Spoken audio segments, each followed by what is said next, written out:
Graham, as a experienced change manager, what qualifications are necessary to have a successful career in change management? That's a really good question, Stuart, and I think it probably shows the immaturity or the maturity, in the way of looking at it, of change management, because business change management has really only been going for maybe 20, 30 years.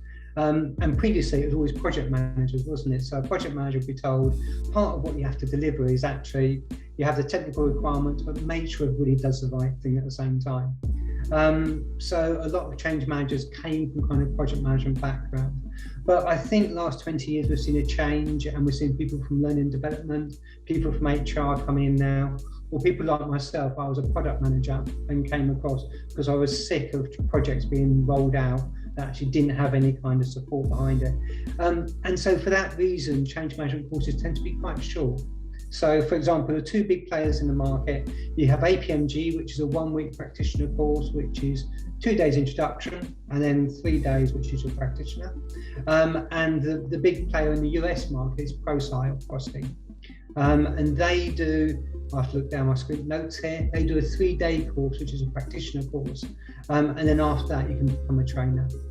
Are these qualifications a prerequisite to having a career in change management? You'll find that most job reviews, job descriptions, when they're advertising as vacancies, will say some kind of qualification. And the APMG and the PROSCI ones are the ones that most often in the UK they're asked to see. In terms of actually entering the industry, it's one of those industries where you can enter because you've got the nature for it. So you see a lot of learning development people enter. You'll often find HR people, project managers will enter it, because you see there's a problem and you want to get the problem fixed. And so once you start working with people to do things, you kind of get more work to do that same kind of thing. And so if you're in a role and then change comes your way, it is possible and quite easy, I think, to actually move into that space. But at some stage, I think you would want qualifications to give that underpinning knowledge. Thank you, Graham. That was Graham Goodwin. The link to his LinkedIn profile is in the description of this video. And if you're interested in change management, then you may be interested in knowing what some of the key roles are in change management, in which case you may want to go and check out this video.